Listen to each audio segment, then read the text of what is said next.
Hello, everyone. Welcome to Mental Health Mondays. We are so happy that you have decided to come here and just hang out with us for an hour and discuss mental health issues. We are going to be continuing our discussion today. We talked about the four horsemen of apocalypse, which John Gottman talks about. Those are the four signs of communication styles that your relationship is headed in the wrong direction. And so last week, we talked about contempt. And I have to say that was very powerful. And today we're going to talk about stonewalling. So we're going to learn about that. But before we jump in, we want to see where you are viewing from. So please let us know where you're viewing from. And if this is your first time, please put a 1 in the chat, but also share this on your social media. This is the things that we're going to share this evening is so powerful and it can change your marriage in such a powerful way, just in the way that you communicate with your spouse. And so you're going to want to share this program on your social media with your friends, family, coworkers, everyone. Anybody who's married needs to hear this. So we're excited about the program, but please let us know where you're watching from. And so we can welcome you. We have Veronica from Washington State. Welcome, Veronica. Thank you. You're here and you always ask those powerful questions or leave powerful comments. Also, of course, the one and only Clint. He is here and he was the first one here. He makes sure of that.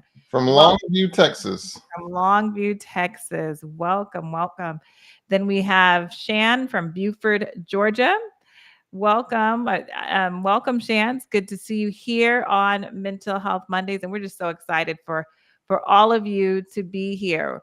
And you know what, Dr. Whyte, I didn't officially welcome you. Welcome you, my co-host, Dr. Whyte. I felt so welcomed. It didn't even need to be formalized, but thank All you for the right. welcome. Yeah. Yes. Man. So I was going to say, how has your week been? But today's just Monday, so it's just starting. How was your Monday? But isn't it crazy how like Mondays will feel like 3 days? With the weekend I had, this is like an extension. I mean, it was a great weekend, but a house full of family. My nephew graduated Saturday night from Oakwood University, and it was just a blessing to have everyone here. But they just left today, and I'm like, oh, I miss you Oh, guys. But wow, a house full of people is a lot. oh my goodness. Oh my god. No, A it's a lot. lot. Especially when Yes, you're an attentive host and trying to accommodate needs and of solve. course. Of So course. absolutely. So it's nice to be back Yes. to baseline. Yeah, Um, we have Jacqueline from Georgia. Welcome, Jacqueline. hey Thank you Jacqueline. being here, Mental Health Mondays. Look, you guys, as you're hearing this information, we want you to think about your questions. You're part of this program. So please put your questions and comments in the chat. And so we will be tackling those as well. Again, we're not your mental health professionals, but we are just providing information that can be educational. And so, definitely, if some of these things really impact you, definitely reach out to a mental health professional to help you in these matters, because this is just education. Mental Health Monday is education. All right, Deborah, good to see you as well. Yeah, so please share this link on your social media. Everyone who is married needs to hear this. There is not a married couple on this planet that does not need to hear this. This is for everyone. So Absolutely.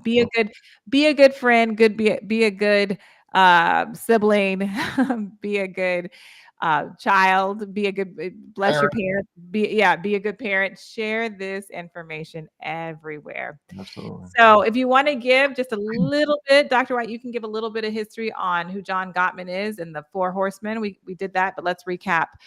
So those who may not have tuned in last week can hear that as well. Absolutely. John and Julie Gottman are world-class psychologists who have profoundly impacted the field of psychology and in particular couples therapy. Mhm. And a big part of their foundation is influenced by John Gottman's history as a mathematician. part of that led him to really want to be what they call empirical and evidence-based in both understanding the problem and arriving at solutions. And it Mhm. led him to have what was affectionately called the love lab. So he designed this simulation of real life where they would have couples living in that situation, and Right. through high-tech monitoring. So they would be monitoring things like their blood pressure, heart rate, and things like cortisol levels. They would monitor the interaction. And his claim to fame is that after analyzing about 5 minutes of an interaction, they could predict with 92% accuracy whether that couple would be together 5 years later. And Right. besides just the prediction, that they then also identified what are the things you need to do if you want to increase the likelihood that you're going to be together as a couple over time. Mhm. So one of the things he formalized was this concept of the four horsemen of the apocalypse. And last week we talked about contempt, Yes. and you want to go back and watch that, because it wasn't just the content, but there was such fantastic questions that you'll want to review that, Right. because divorce is a $50 billion industry, some would estimate, and Mercy. and 50 it's roughly about 50% of first marriages that will fail, and I'm just from a broad-based standpoint. So Mhm. this is it's a very challenging interaction, and yet those of us that are married know, despite the challenges, there are some absolutely wonderful experiences, and marriage is a rich opportunity, a rich invitation for growth. Right. So what we're going to share with you are some tools that you can use to help make your interaction more enjoyable and Yeah. help you navigate some of the difficult moments. And the what we're going to talk about in this segment is what's called stonewalling. So we're going to describe So what it is, take your questions, and provide you what is the antidote to stonewalling. yes, yes. So let's there's a video that we want to show that goes into and explaining it. And then we're going to come back on the other side and take a deep dive into what is stonewalling. So if we could play that video at this time. Emotional manipulation and abuse. It's really a red flag. If you're new in a relationship and somebody is giving you the silent treatment. Hi, this is Jim Breon, and welcome to this YouTube channel where we talk about all things mental health. Today, I want to talk about something that a lot of people experience in toxic relationships, and that's something called stonewalling or the silent treatment. When it comes to the elements in a relationship that are most toxic, it really does come down to stonewalling is one of the most damaging things that can happen in a relationship. And it often shows up in the form of this silent treatment. So what is the silent treatment? I mean, I'm sure everybody has experienced it at one point or another. It's when another person just shuts down and stops talking because they're upset about something. They are communicating their anger through this kind of brooding silence. So by definition, that's what we call passive-aggressive behavior. This is when somebody can't really express their needs. Maybe they don't have the tools to talk about what they really need. The unfortunate thing is it's really, really damaging to relationships. What the silent treatment ends up being is a form of punishment. This is kind of an infantile way of somebody punishing another person by withdrawing and not communicating. And it really is a form of emotional manipulation and abuse. It's the person often taking the stance of a victim, that, you know, you've done something so bad that I'm not even going to talk to you. And it's often a form of manipulation, trying to be in the one-up position, which is grandiosity, and often has an attempt to disempower you. It's punishing you with silence. What happens is the person might just ignore you, walk by you and not say anything or not answer questions, or maybe if they do answer questions, they'll be with one-word answers. Yes, no, I don't know. They'll do passive-aggressive things, like if you ask them, do you know where I put my keys? They won't say anything, but they'll just grab your keys and sit them in front of you and then walk away. And often, really, what they're trying to do is they're trying to get an emotional reaction out of you. They're trying to either get you to do something or apologize, but this can be a form of power and control. And it often is a form of gaslighting as well. Because if you are sitting in your head in your own thoughts, ruminating about, why is this person doing this? What did I do? You might question everything and start thinking, well, maybe I did something wrong. And you really start to doubt yourself. And it can be an abusive tactic. It's sort of like the adult version of a child holding their breath until you give them what they want. The silent treatment communicates disrespect, disapproval, and it can lead to the other person becoming angry or feeling guilty, powerless, intimidated, and invisible. It's a very immature coping mechanism, much like a tantrum. Often this happens because the person giving the silent treatment lacks interpersonal skills. They don't know how to communicate their needs in a healthy adult way. And they might have problems regulating their emotions, especially anger. They either hold on to their anger or they explode. You'll see the silent treatment a lot in narcissistic relationships. Narcissists use this a lot, especially covert narcissists, where they kind of they operate from offending from the victim stance. So that's a pretty common strategy, the silent treatment. And maybe they won't talk to you directly, but they might talk to you through other people. It's sort of that, can you please tell so-and-so that what they said was, they'll triangulate. That's sort of a form of triangulation. And it draws in other people. And unfortunately, if that dynamic continues in a relationship, it's eventually going to lead to its demise. It's a really unhealthy thing that really should not be accepted in any kind of relationship. It's really a red flag. If you're new in a relationship and somebody is giving you the silent treatment, you might want to think very long and hard about whether you want to continue that relationship, because ultimately you can only change your behaviors. You can't change another person's behaviors. If you're experiencing that in a relationship, you have to have very clear boundaries. Let people know that that's not acceptable behavior. And if it continues, sometimes you need to leave. What you don't want to do with someone who's giving you the silent treatment is give in to their silent, passive-aggressive demands. And what you don't want to do is get caught up in your head trying to figure out, what did I do to cause this person? That's personalizing this. And you don't want to take this personally, because the silent treatment is not about you. It's about the other person's lack of skill with communicating and maybe even their personality traits, like narcissism. Sometimes you can ignore the behavior and people will get over it. It'll blow over. But a lot of times that doesn't happen. First of all, you have to remain calm and not act in the same way. And you don't want to give the other person the silent treatment. But what you can do is you can ignore bad behaviors. So you don't want to give in and react the way that they are trying to get you to. You don't want to beg and plead for them to please talk to you.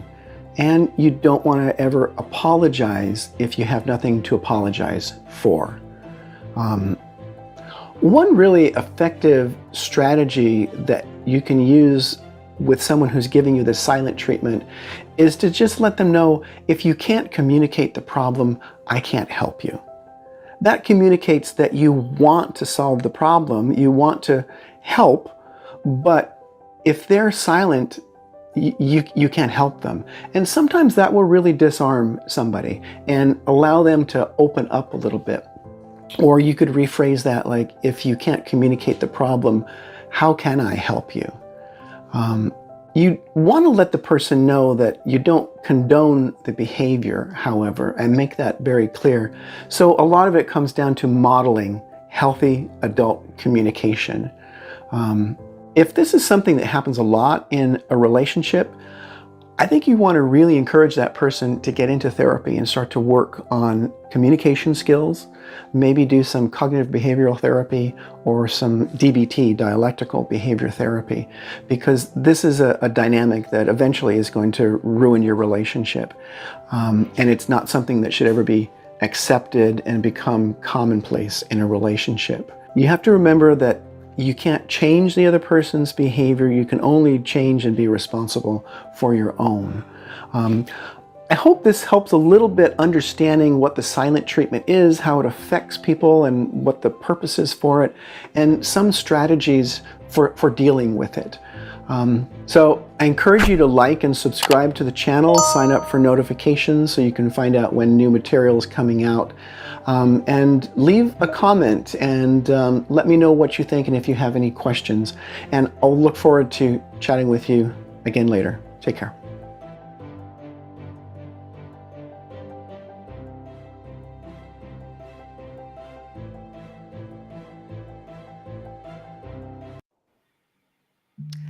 All right. Wow. That was powerful. Very informative. Very powerful. And, if people definitely resonating with the examples that he used. Either some comments are that was what it was like in my marriage, or others are feeling like, man, I do that. And at times, I'm sure and Dr. Whyte and I shared before we went on the air that we've all done that silent treatment, right? And that silent treatment, when you're having an argument and you just shut down and go silent, sometimes that person thinks that they are doing the right thing. Probably not sometimes. A lot of times, even though it's not coming from the right space and it is manipulative and just another way to show how and just to get back at you and to hurt you and all these different things. It's because you're not engaging. It looks like, oh, well, I'm just going to not engage because we're arguing and the silence looks like the mature, the best thing to do, when in actuality, and I teach my couples this, there's a way to, because one of the antidotes, and I know we're jumping right into antidotes, but one of the antidotes is to step away from the conflict. But I always tell my couples, I always say, don't step away from the conflict without communicating and saying, at least, we're both very heated right now. We're not seeing eye to eye. Let's come back together. Physiologically, it takes you 20 minutes to be able to bring that down. But technically, it might maybe a couple of hours where we're both calmer and thinking with our adult brains and not acting like children. Let's come back and we can talk about it at that time. So from that point, you both can go silent into your corners. But to go silent without that communication and just walk by the person, as he was sharing, like passing each other in the hallway or walking in the kitchen and not speaking, that's definitely stonewalling, and it's not healthy. It's not healthy. What are your remarks? Well, agreed. I'm amazed at the way that when stonewalling, like it can be so not obvious that while a person is speaking, there's actually a lot of communicating that the listener is doing.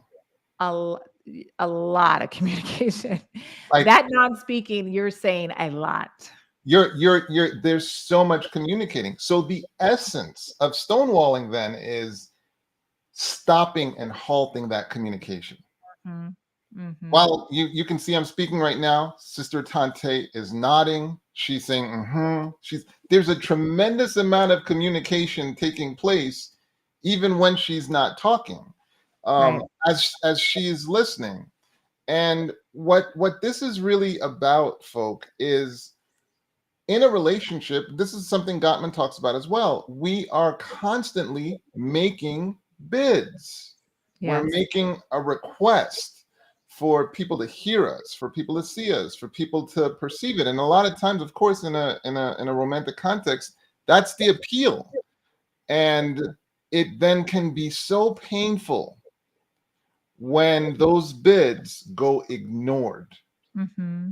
So with stonewalling, what you have is you have a partner who is not returning communication. They're basically rejecting the bid.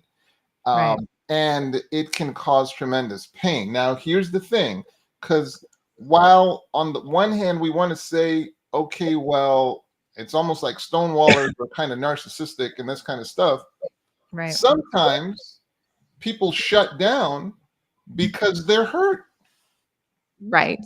Right. And Right. this is how they're coping with that hurt. Like they shut down and they're like, okay, well, I can't really take any more.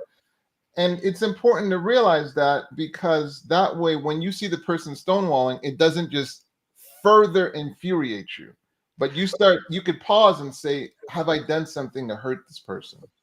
And that's where that communication piece comes in. Like, there has to be some verbal communication. Let's say, like, I can't continue to discuss this right now. I'm really hurting. I need to go deal with this or whatever. But there needs to be some communication again before you go into your corners.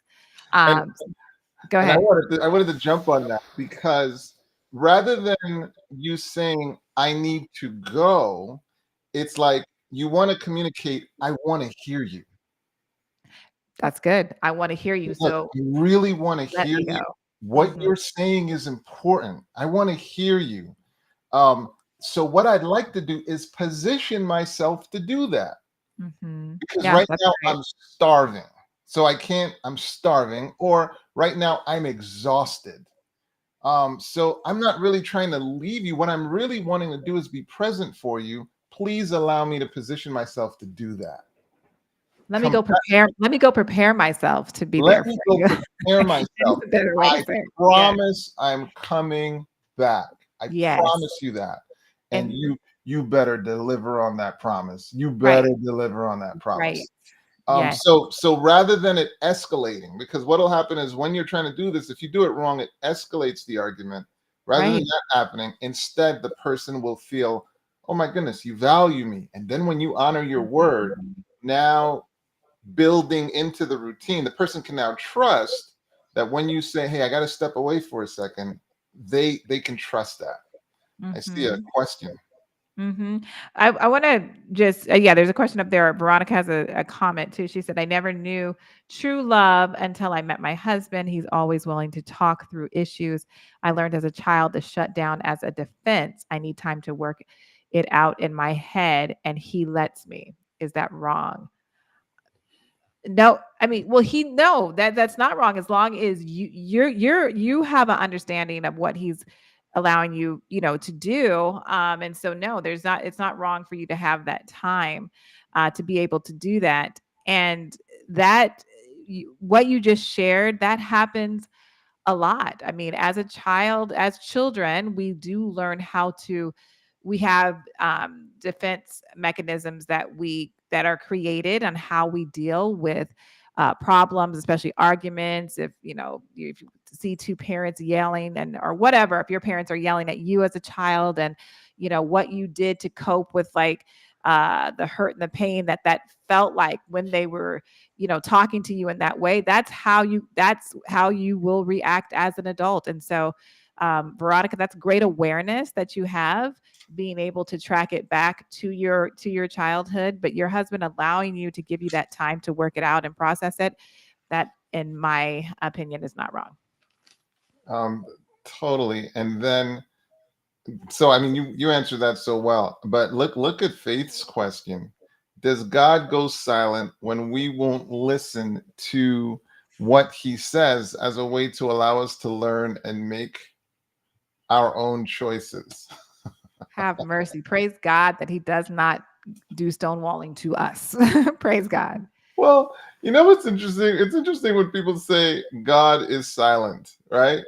When in fact you cannot escape God speaking to you. Like, You you sure can't. can. You sure Like, can. the beauty of the flower, the functionality of the air and the oxygen, the fact that you have a mind that thinks. I mean, it's inescapable, God Right. speaking to us. But I understand what the question is implying. But Mhm. I mean, the other playful thing about the question is where in Proverbs chapter 1, where God literally says, "Look, man, because you don't listen to my counsel, I'm gonna laugh at you when you seek me." Right. You know, and so just the idea being, so I understand what you're saying, Faith, in terms Mhm. of let's not take it for granted. So I Mhm. understand what you're saying there, but it's almost like God is saying, "Yeah, don't do that. Absolutely, don't do that." Right. Um, I like how that Faith brought that out though, or that question. Because truly, if we want to treat each other with love and respect, I mean, that example of what God does do for us is that perfect example on how we should be treating our spouses, even when we don't agree on something, or, that's how, that's the type of engagement that we should have. I share this all the time with couples and shared it today in in a session. Being married takes, and I've said it here many times, but being married takes the most um, amount of maturity that a human being can muster in this whole world. It takes an extreme amount of maturity, and that creates like the love and the respect and the way we treat each other, because you have to make a decision. You definitely, in a relationship, you don't feel like doing that right thing, but you can't go off of your feelings. It has to be that mature mindset that, tells you, you know what? I'm going to communicate to my spouse, and I'm going to let them know that I need to go prepare myself. It's a good thing that you said that. I like what you said. Go prepare myself to be present for them so I can hear them, so that they know that I'm coming back. But that takes an extreme amount of maturity, especially when your emotions at the current time don't match what you're saying. You you see what I just mean? want to, you're wanting to We run for the door, Right.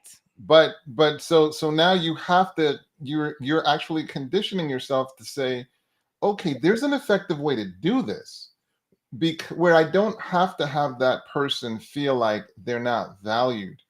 um Right.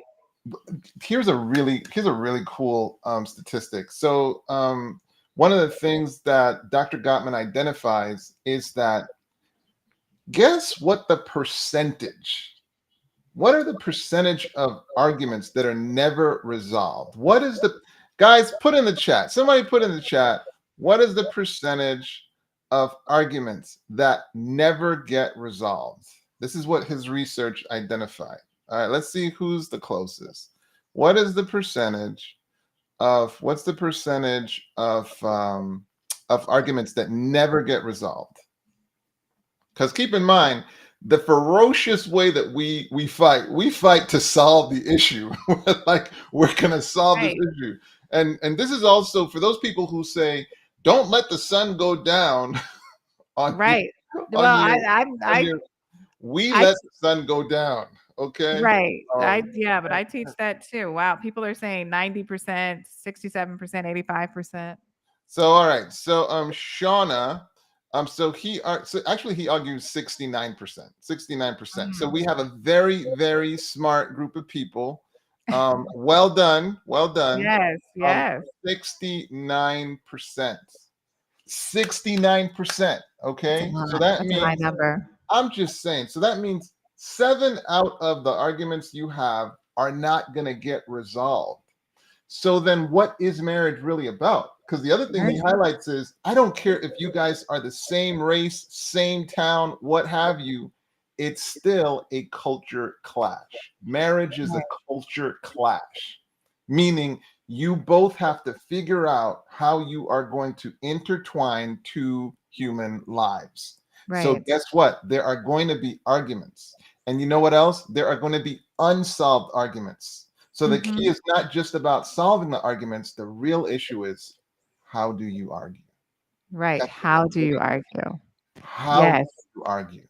Do Yes. you make That's everything. sure you keep these horsemen out of your interactions? Yes. Because you're going to have spirited interactions, but can you keep them out of it?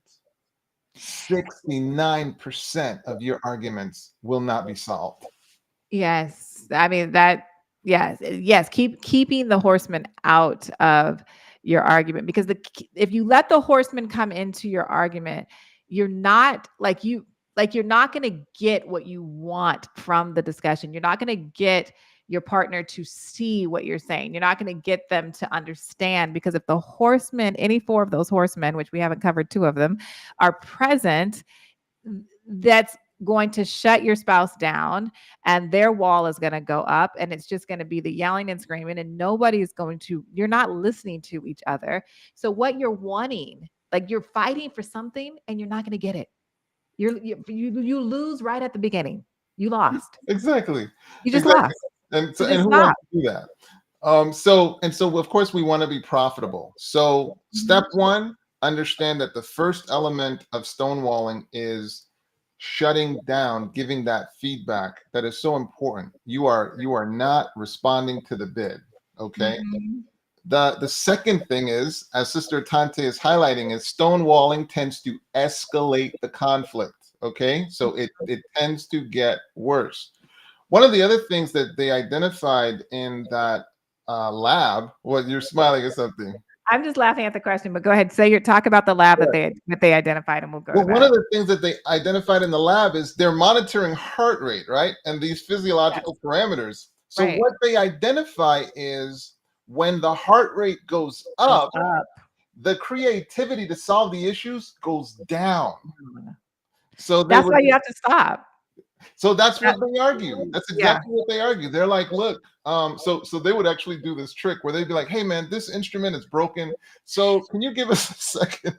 Can you give us a second? So the instrument wouldn't be broken. Actually, they would be giving them time to calm down. And when Go ahead. I was gonna say, when they came back in 15 minutes or so, they had already self-soothed themselves, like either by reading a book or maybe taking a walk or whatever, but they were already calm down. And so now their creativity returned and they could approach the issue better. Now, I know we're saying that 69% of the arguments don't get resolved. Obviously, there's got to be some kind of tweaking, because you and I both know we have to solve issues. Which car are we taking? What restaurant are we going to eat at? Blah, blah, blah, blah. So there's a tremendous, we obviously, it cannot be that, we're not, so that's not the issue. It's just that when they saw couples later, they saw that they were still arguing about the same issues. So it's not like it's resolved and they never talked about it. It's a cycle. Right. So it's a cycle. But what I wanted to highlight is there is a physiological response that can occur where you're not thinking as well. You're not as creative. And so you want to be aware of that. Yes. I just want to, there we have a question here. It says, so if we've never had an unresolved issue, are we normal? And so I think that's what we were speaking to. It's not never. There is absolutely no way. There's no way you're together and you've never had a resolved issue. Right. The fact that you're together means that you've resolved some issues. Right. But that would be pretty challenging, Veronica, to say that, like, I'm sorry, how did you get to a relationship? How did you get to procreate? And you could never agree on anything, Right. So no, that's why in responding, like, it's like, obviously there's a different, issue. We figure out some way to exist. So that would not be normal, that you cannot resolve anything. Nancy's asking, but as Christians, shouldn't love be a duty to each other to lay aside our differences and in the fear of God resolve to talk about things? Okay. So Nancy, thank you very much for the question. You guys are bringing the heat. We love it. Let me give you this illustration. I used to not like spreading the bed. It was very annoying because, like, you work on it on this side, and then you get over to that other side, and you got to go back to the other side. You got to go back, and it's like, it was so annoying to me. And then I realized what the issue was, right? It was only when I got on the other side that I would pay attention to the wrinkles on the opposing side. And so what I started to learn, hey, even though you're on this side, address all the wrinkles on your side. Right. And the bigger illustration that showed me is it is so easy to see the wrinkles on the other side. It is so easy to see the wrinkles with the other person. Mm-hmm. Good marriage Look at your own conditions wrinkles. to develop the ability to see your own wrinkles, deal with your own wrinkles, smoothen out your own wrinkles before you start worrying about your partner's wrinkles. Right. And that way it's a lot more efficient and it's a lot more enjoyable. Mm-hmm. So I would say, Nancy, in response to your questions, shouldn't love be a duty for each other to lay aside our differences and in the fear of God resolve to talk about these things? I want to be careful with the let's talk about this thing. And I think the word that's more important is let's listen about these things. Let me really see if I can hear my partner and their perspective. Let me see if I can conjure empathy. Can I conjure empathy? Can I get into their skins? Sister Atonte always talks about love maps. She always talks about love maps. She always talks about get a PhD in your spouse. Learn them, understand them. If I were to ask you right now, what's top of mind for your partner from a spiritual standpoint? What's top of mind from a financial standpoint? What's top of mind from an emotional standpoint? Could you answer the question? Who's the friend that they're struggling with, or who's the friend that's the most intimate right now? Where are they from an emotional standpoint? And so having that love map supports you having empathy. And when you have that empathy, it allows you to better sympathize with their issues. And why is all that important? Because the hallmark of successful couples is the ability to repair. Hallmark.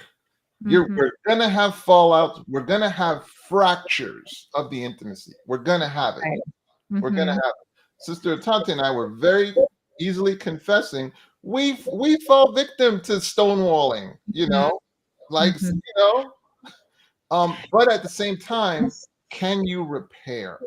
Yes. And so repairing is a really important thing. And so much of that comes from a great love map and the ability to conjure genuine empathy.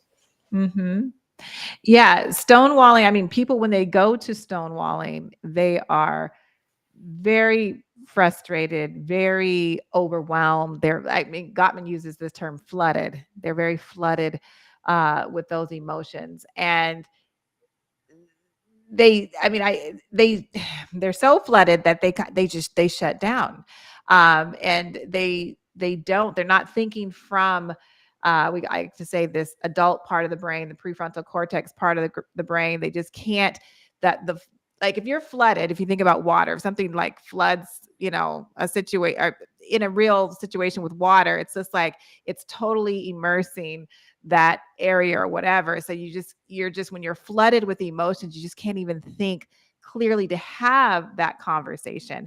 And so what I like to share with couples is to communicate about taking that time to prepare yourself. I like the way you said that, Dr. Whyte, to prepare yourself to be present, but you need to take that time so you're not flooded. And then when you come back, when you talked about the listening, Dr. Whyte, when you come back, learning how to communicate, letting the other person talk, and you're listening without interrupting them. And I like to call it the communicating with empathy and understanding, but not interrupting them, hearing their heart, listening to what they're saying, and then respond to them to let them know that you have clearly understood what they're saying.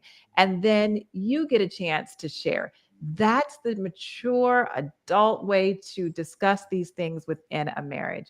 That is typically not the way we discuss our issues. It's completely opposite. We're over talking each other. We're preparing our rebuttal as the other one is talking, because we think we're in a courtroom and we have jurors here getting tell us we're right, which is, I had a supervisor once said, that she was saying that she teaches her couples, you can either be right or you can be married, meaning like it's sometimes you just need to, like, yes, you may know that your way of thinking is the right, or the way you want to deal with something might be the right way, but learn how to communicate that with empathy and understanding and respect. Go ahead, Dr. Whyte. You were going to say something. You're dropping so many bombs right now. So we were talking about the physiological response, and ladies, I just want to make you aware of this. So because I'm hyper focused on my wife being safe with me, especially when I'm angry, sometimes if I get really upset, I get quiet. I get quiet because I really want to be in control of my stuff. Like that's really important. And so it's like, I'm not even worried about the argument anymore. I'm more focused on stay calm, control yourself, blah, blah, blah, blah, blah. And what I'm getting at is I believe I believe a lot of men, this is part of how they cope when they get flooded. Yes. When they get flooded, when they get overwhelmed, I think a lot of them will just, okay, let me stop talking.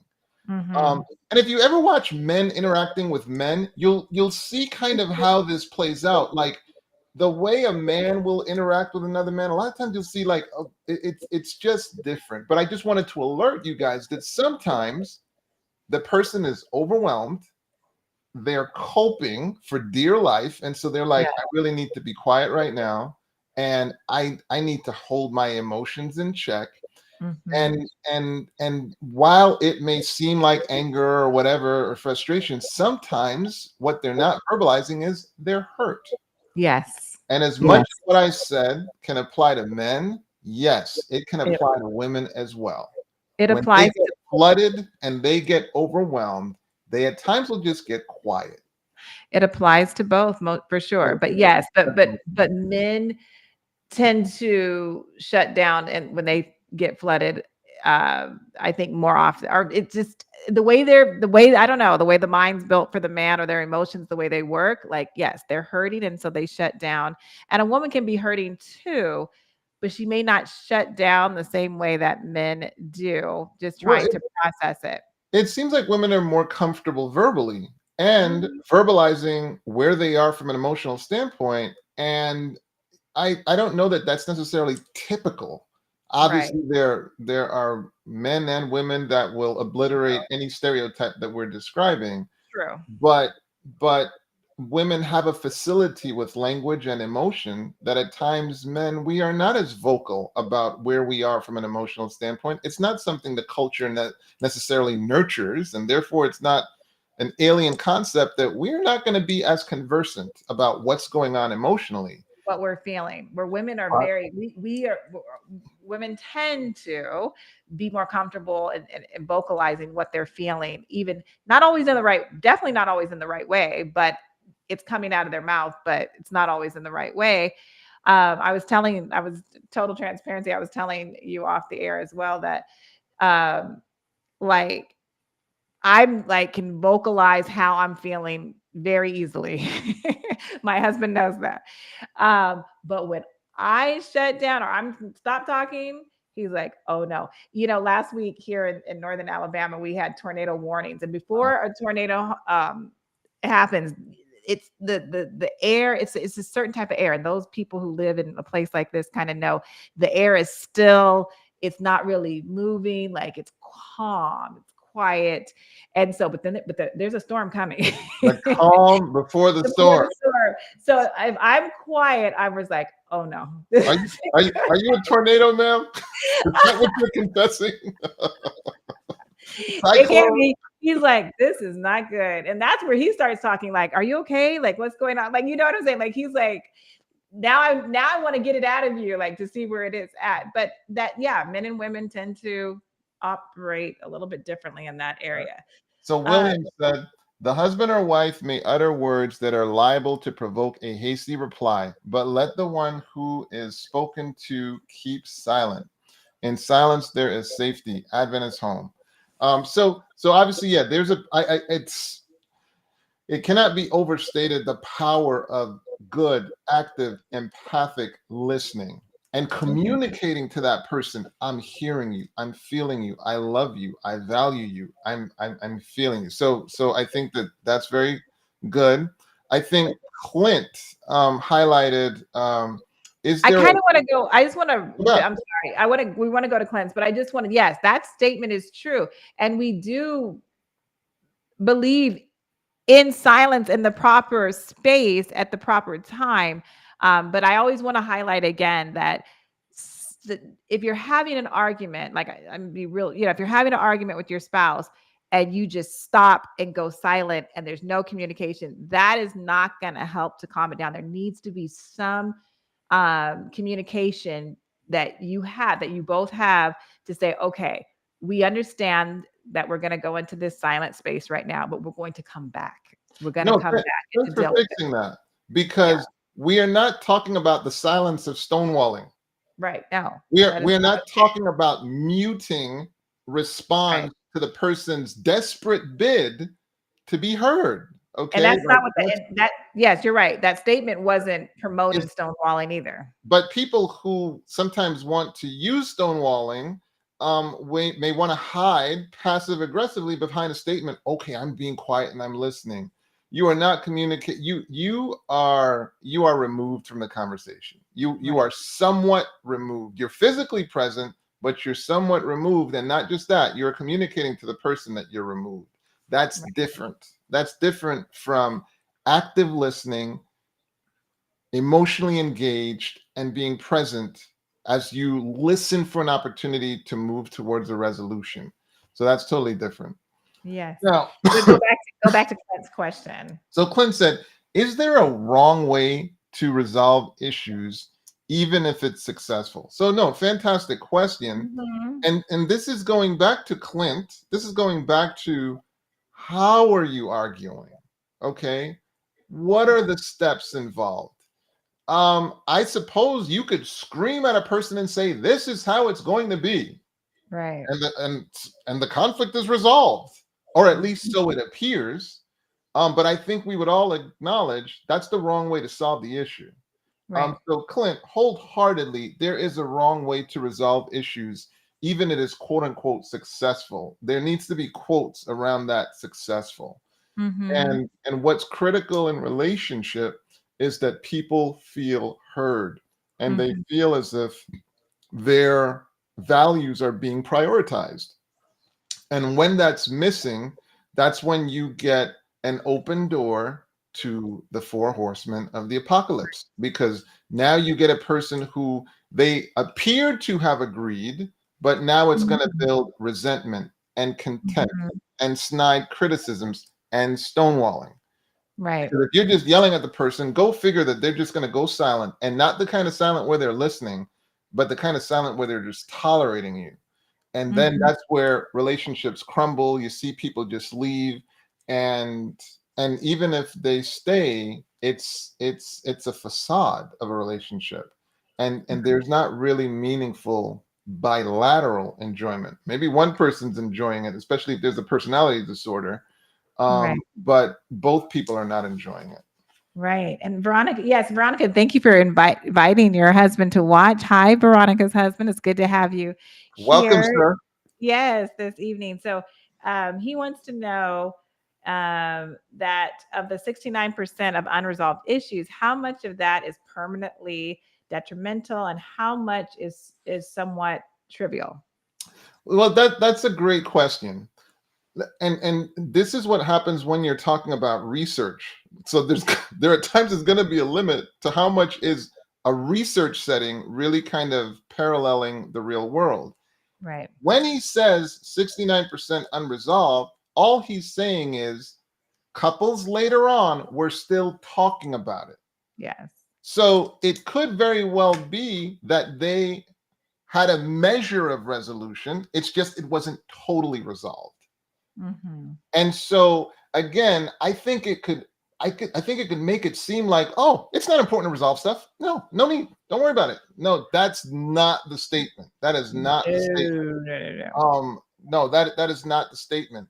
But what it should awaken you to is we may not have a complete meeting of the eye about this issue, so that I shouldn't just focus now on resolution. What's really important is how we argue.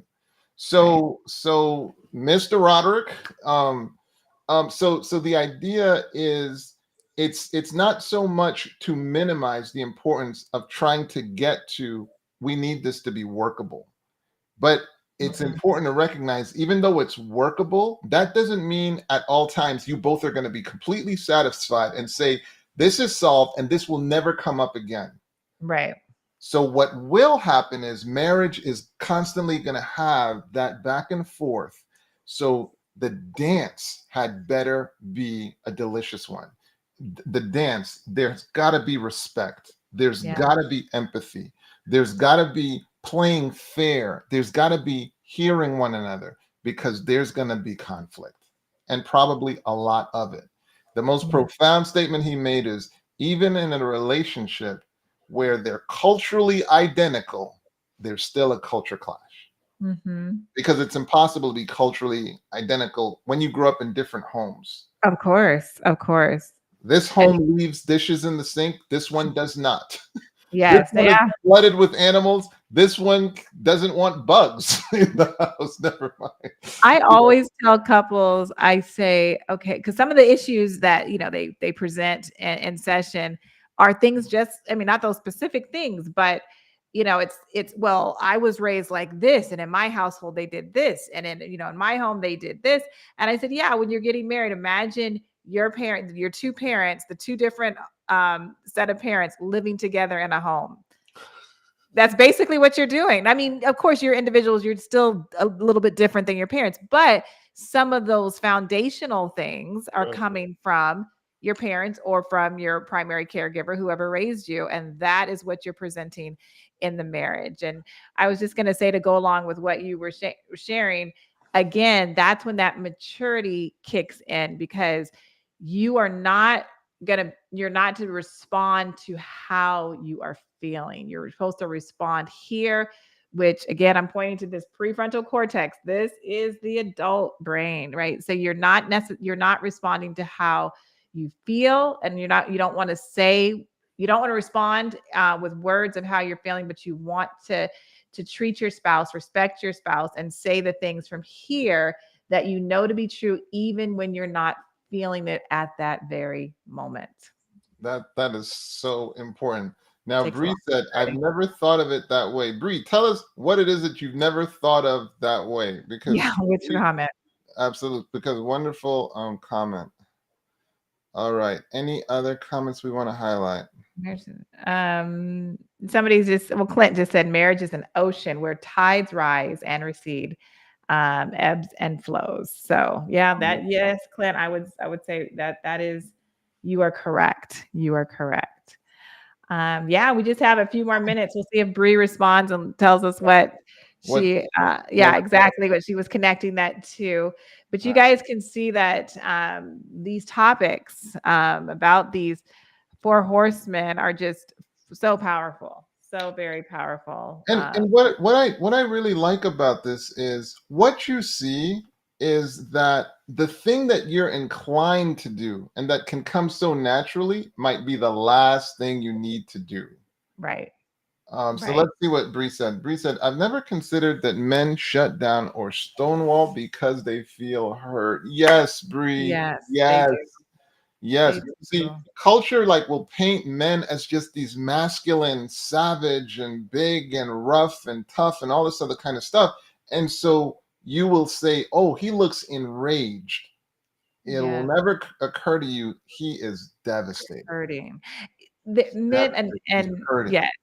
And God bless our wonderful men. But men are very sensitive. I was going to say it, but I'm glad you said it, because I didn't want to. Sensitive, man. It's sensitive. You would be shocked if you understood. And the thing is, go ahead. There's so much. No, how sensitive. You would be so shocked to realize, oh my goodness, I just hurt his feelings. You'll men will kill each other over because they're hurt. disrespect. Because Over they're hurt. disrespect. Yeah, disrespect, but that's because they're hurting. Like, yeah, And they what does it really right. come down to? It hurt my feelings. Yes, It that's hurt my, all but it like was. we don't associate that, Yeah. when and like a person they're raging and everything. Something is hurting the person. Yeah.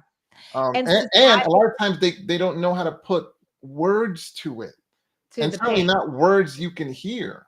It comes out as, and what it will come out as anger when it's really pain. It's really they're hurting. And society paints a totally different picture, like you said, that men are so strong and they're just, and they are, I mean, but and that women are the sensitive ones. And I'm not saying that we don't have feelings, but I'm just I'm saying, just saying. ladies, how many times has your man come to you and said, "You hurt my feelings"? It's not gonna happen. They don't say that. It's They not gonna happen. That's not how he's gonna say it. He's gonna say it in some other way.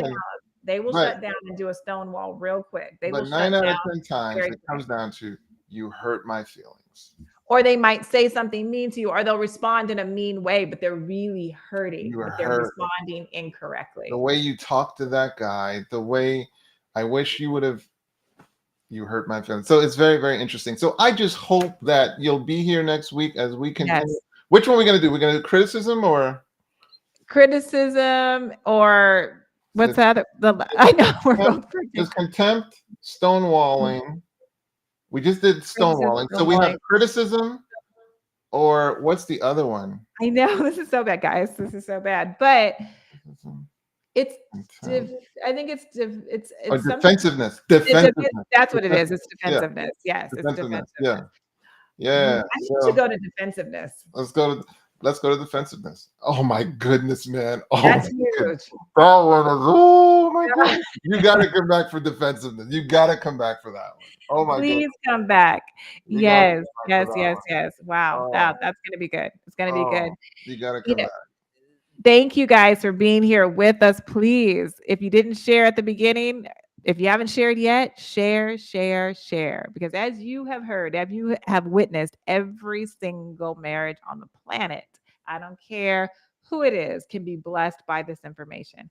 So please be a friend and share this on your social media, and definitely come back next week, because we will, you know what? Let me not say that. Come back the following week.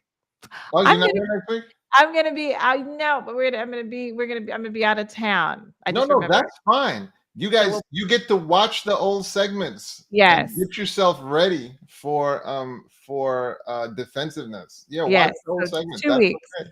Yeah. 2 so weeks. we'll be back in 2 weeks. Get your questions loaded. Bring your spouses. I love that, Veronica. Yes. Thank you. Yeah, Veronica. That's what we want. That's what we want.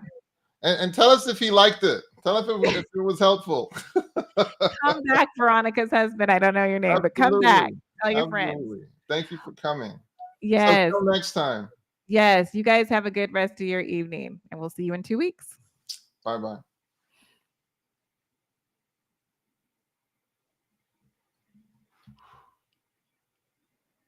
Are we still live? It looks like we're still live. Maybe we are. I think